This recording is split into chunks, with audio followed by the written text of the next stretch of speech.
आज के इस विजय उत्सव पर मंच पर उपस्थित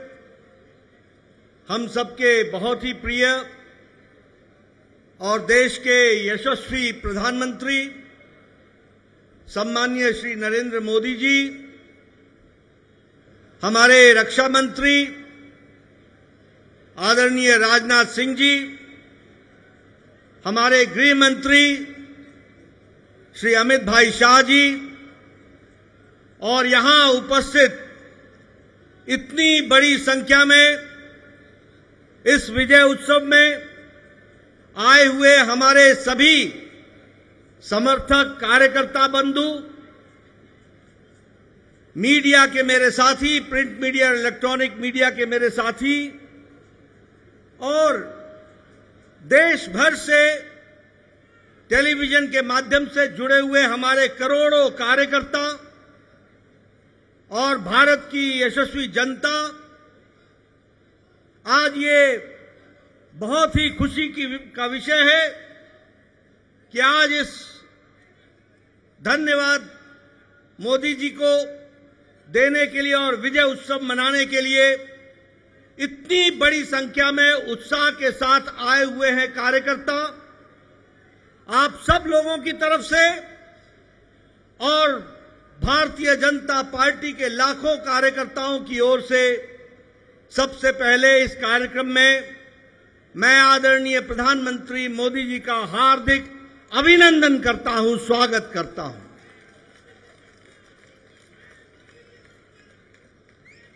हमें सबको स्मरण है कि चाहे चुनाव की बेला हो, चाहे देश को नेतृत्व करने की बात हो और देश को समस्याओं से निकालने का, अब जिसे हम कहते हैं कि आपदा को अवसर में बदलने में आदरणीय प्रधानमंत्री मोदी जी ने हमेशा देश को, पार्टी को, देश की जनता को फ्रंट से लीड किया है। ऐसे हमारे यशस्वी प्रधानमंत्री जी का मैं अभिनंदन करता हूं, स्वागत करता हूं। मैं आज सभी एनडीए के साथी दल और भारतीय जनता पार्टी के कार्यकर्ता, जिन्होंने अथक प्रयास के साथ पीछे कई महीनों से अथक प्रयास किया और एनडीए को जो जीत दिलाई है, उसके लिए मैं साथी दलों का और हमारे कार्यकर्ताओं का और साथी दलों के कार्यकर्ताओं का भी हार्दिक धन्यवाद देता हूं और उनका भी मैं अभिनंदन करता हूं।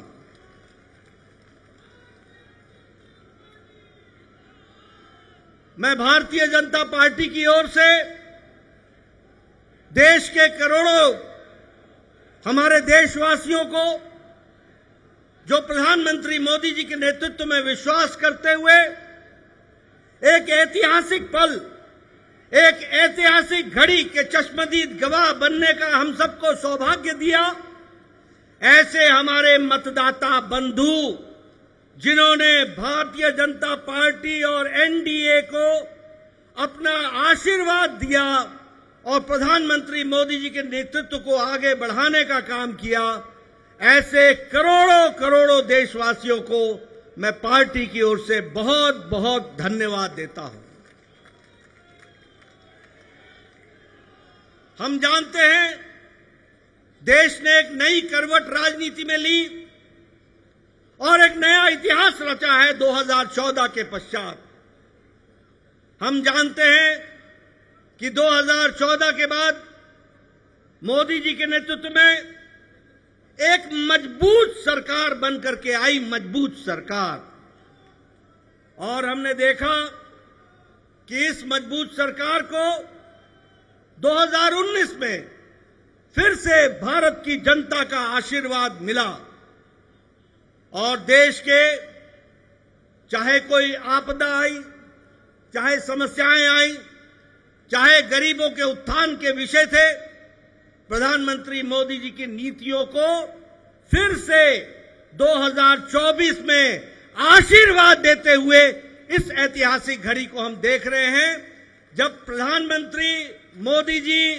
तीसरी बार लगातार प्रधानमंत्री बन रहे हैं, इस बात को भी हमने देखा, ये भी इसके अभी हम साक्षी हैं। मित्रों,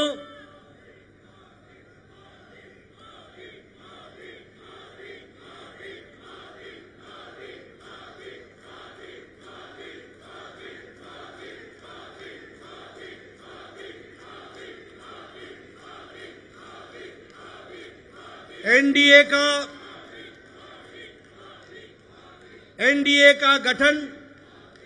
के पश्चात ये कोई भी गठबंधन पहली बार भारत के राजनीति में तीसरी बार लगातार प्रधानमंत्री मोदी जी के नेतृत्व में सरकार बनाने जा रही है। और हम सब लोग खुशनसीब हैं कि हम उस ऐतिहासिक घड़ी के पल के चश्मदीद गवाह भी होंगे और साथ ही साथ उस पल को हम सब लोगों को देखने का सौभाग्य मिल रहा है। मैं यहां ये भी बताना चाहता हूं कि जो लोग देश हित के लिए काम करते हैं उन्हें चुनौतियां भी आती हैं और उन चुनौतियों को बखूबी लड़ करके देश प्रथम, देश को आगे बढ़ाना है, देश को आगे ले जाना है, इस कार्य के लिए आगे बढ़ते हैं।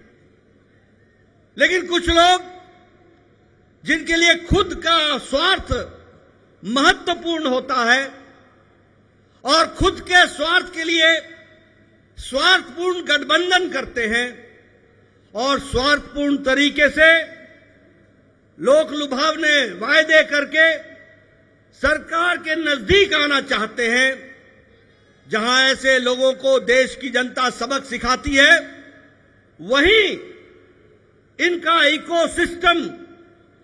जो देश के विकास के दृष्टि से जुड़ी हुई चीजें हैं उसको नकार देता है। बड़े बड़े राजनीतिक घटनाओं को दुनिया के सामने, देश के सामने उसको गलत तरीके से रखने का प्रयास करता है। हम बंगाल में 3 सीटों से बढ़कर के 77 सीट हो जाती हैं, उसकी चर्चा नहीं होती, कह देते हैं हम हार गए, भूल जाते हैं कि हमारे मत प्रतिशत कितने गुना बढ़े। और आज ही उड़ीसा में विशुद्ध पहली बार भारतीय जनता पार्टी की सरकार बन रही है मोदी जी के नेतृत्व में। विशुद्ध भारतीय जनता पार्टी की सरकार मोदी जी के नेतृत्व में और उनके कुशल नेतृत्व के कारण वहां बन रही है। लेकिन कुछ लोग 30-40 सीटें जीत ले तो धूम मचाने लग जाते हैं और वो भूल जाते हैं कि देश किस तरीके से मोदी जी के साथ खड़ा है। इस बात को भी हमको ध्यान में रखना चाहिए। मैं आज के दिन प्रधानमंत्री जी को इस बात के लिए भी धन्यवाद देना चाहता हूं कि आपके नेतृत्व में नॉर्थ ईस्ट में हमने एक एक प्रदेश में अपना झंडा, एनडीए का झंडा गाड़ा। और आज मुझे खुशी होती है आपके साथ ये चर्चा करते हुए कि अरुणाचल प्रदेश में लगातार मोदी जी के नेतृत्व में तीसरी बार हमारी सरकार बन रही है, तीसरी बार सरकार बन रही है। उड़ीसा में हमने 80 सीटें जीती हैं, 40% हमारा मत प्रतिशत रहा है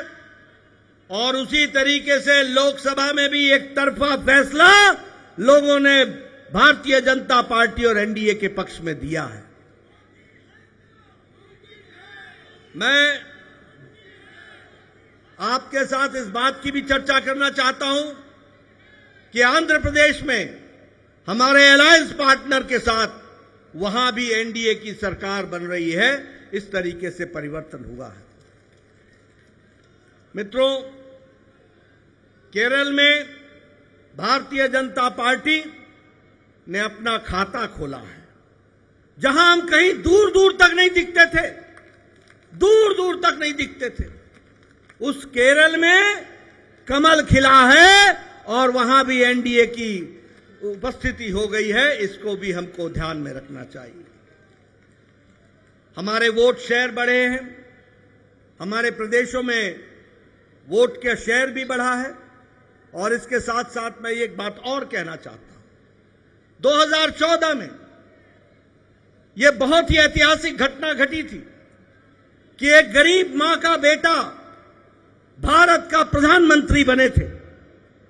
और वो भारत की गुर्बत और भारत के अंदर रहने वाले गरीब लोगों की दुख उसको उन्होंने आत्मसात किया था। वो जानते थे गरीबी क्या है, वो जानते थे कि गरीबों का नेतृत्व करने की क्या आवश्यकता है, वह जानते थे कि देश को किस तरीके से आगे बढ़ाना है। और मुझे याद है कि 2014 में जब एनडीए की सरकार बनी तो आपने उस समय कहा था, मेरी सरकार गांव को, गरीब को, वंचित को, पीड़ित को, शोषित को, दलित को, महिला को, युवा को, किसान को समर्पित रहेगी और उनके विकास के लिए हम काम करेंगे। आज हम गौरव के साथ कह सकते हैं कि आज आयुष्मान भारत में 50 करोड़ लोगों को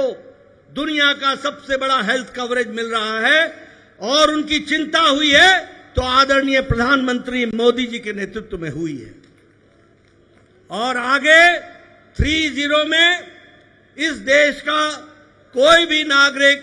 जो 70 साल से ऊपर का होगा उसको भी आयुष्मान भारत का कार्यक्रम से जोड़ा जाएगा। इस बात को हमको ध्यान रखना। उसी तरीके से चाहे बहनों को गैस का चूल्हा पहुंचाना हो, गैस का सिलेंडर पहुंचाना हो, हर घर नल, हर घर जल, इसकी व्यवस्था करनी हो, हमारे भाइयों को, बहनों को बैंक से जोड़ना हो, ये सारे काम प्रधानमंत्री मोदी जी के नेतृत्व में हुई और गरीब की चिंता की गई, गरीब की चिंता की गई। मैं यहां यह भी कहना चाहूंगा कि जब प्रधानमंत्री जी ने 2014 में बागडोर संभाली थी तो भारत की अर्थव्यवस्था लड़खड़ा रही थी। भारत की अर्थव्यवस्था के साथ साथ बैंकिंग व्यवस्था ये बिल्कुल लड़खड़ाई हुई थी, एक तरीके से ढह गई थी।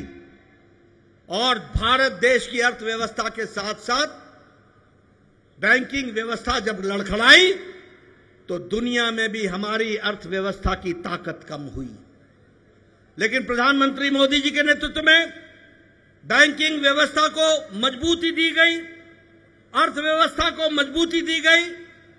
और बैंकिंग व्यवस्था के बारे में दुनिया ने भी सराहा कि आज भारत एक मजबूत बैंकिंग सिस्टम के साथ खड़ा है। और सबसे बड़ी बात यह है कि 2014 में हम 11वें नंबर की अर्थव्यवस्था थे, 11वें नंबर की।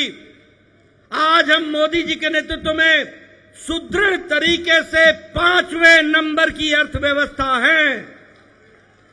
और मोदी 30 में तीसरी बार प्रधानमंत्री बन रहे हैं।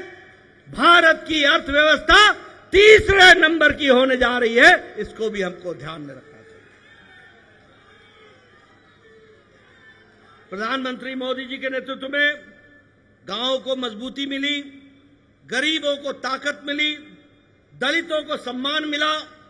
युवाओं की आशाएं और आकांक्षाओं को पूरा किया, महिलाओं को सम्मान दिया और किसानों को मुख्य धारा में लाने का काम किया और वंचित पीड़ित लोगों को विश्वास के साथ आगे बढ़ाने का काम किया। यह 10 साल का परिवर्तन हम सब लोगों को देखने को मिला है। मैं यहां यह भी कहना चाहता हूं कि विपक्ष नकारात्मक सोच, नेगेटिव सोच के साथ काम करता रहा। कोई भी सकारात्मक 10 साल में कोई भी सकारात्मक योगदान विपक्ष का नहीं रहा है। और मैं तो यह भी कहूंगा कि अभी भी उनको गुमान है, अभिमान है कि देश में एक ही परिवार राज करने लायक है। यानी रस्सी आपने बारंबार जलाई, रस्सी जल गई पर बल नहीं गया, इस तरीके का इनका व्यवहार रहा है। मैं यहां यह भी कहना चाहता हूं, चुनाव के दौरान इन्होंने झूठ फैलाया, इन्होंने फेक वीडियोस निकाले, जनता को बरगलाने का काम किया, गुमराह करने का काम किया, जनता को एक तरीके से झूठ बोल करके वास्तविकता से दूर रखने में कोई कसर नहीं छोड़ी। और सबसे बड़ी बात यह है कि इन्होंने चुनाव में प्रजातांत्रिक मर्यादाओं को भी ताक पर रखा। प्रधानमंत्री मोदी जी के लिए अपशब्द कहे, गालियां दी, एक बार नहीं अनेकों बार। ये विपक्ष का बौखलाहट बोलता है, ये विपक्ष की खिसियाहट बोलती है, ये विपक्ष का बारंबार हार देखने के कारण ये नतीजा हम सबको देखने को मिलता है। और ये अवसरवादी गठबंधन यह जिस तरीके से काम करता रहा है, लोगों ने इसको बारंबार खारिज किया है और 2024 में भी इनको खारिज किया, यह भी हम सबको मालूम है। ये तीसरी बार हार का सामना कर रहे हैं और उसके कारण ये बौखला गए हैं। मेरी इनको सलाह है कि आप अब अपना आत्मनिरीक्षण कीजिए, सेल्फ इंट्रोस्पेक्शन कीजिए। समय आ गया है कि बारंबार आपको भारत की जनता क्यों आपको गिरा रही है, क्यों आपका साथ नहीं दे रही है, इसका आपको इंट्रोस्पेक्शन करने की आवश्यकता है। और मैं यहां यह भी बताना चाहूंगा कि गठबंधन एनडीए का मजबूती से मोदी जी के नेतृत्व में देश का नेतृत्व करते हुए आगे बढ़ेगा और देश को आगे ले जाएगा, इस बात का हम सबको विश्वास है। मैं यहां प्रधानमंत्री मोदी जी और आपके बीच में ज्यादा समय नहीं रहूंगा, लेकिन प्रधानमंत्री जी, आपको मैं विश्वास दिलाना चाहता हूं कि एनडीए का एक एक कार्यकर्ता, हमारी पार्टी का एक एक कार्यकर्ता, जो आप हर पल, हर घड़ी, हर दिन, हर महीने, हर वर्ष पूरी ताकत के साथ देश की सेवा में जुटे हैं, मैं आपको विश्वास दिलाता हूं कि आपके नेतृत्व में एनडीए का एक एक कार्यकर्ता भारत को सामर्थ्यवान बनाने के लिए, सक्षम बनाने के लिए, आत्मनिर्भर बनाने के लिए, समृद्ध बनाने के लिए कोई कसर नहीं छोड़ेगा। और आपके नेतृत्व में उसको हम सपना को पूरा करेंगे और हम विकसित भारत की ओर आगे बढ़ेंगे। मैं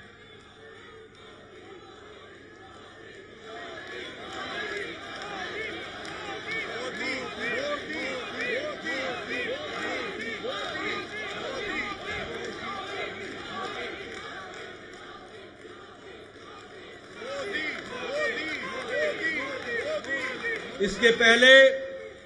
कि आदरणीय प्रधानमंत्री जी का हम सबको ऐसे ऐतिहासिक मौके पर मार्गदर्शन मिले, मैं उससे पहले देश के करोड़ों कार्यकर्ताओं की तरफ से, समग्र एनडीए परिवार की ओर से और देशवासियों की ओर से आदरणीय प्रधानमंत्री जी का माल्यार्पण करके, माला पहनाकर उनका स्वागत हम सब लोग करेंगे, ये मैं आपसे निवेदन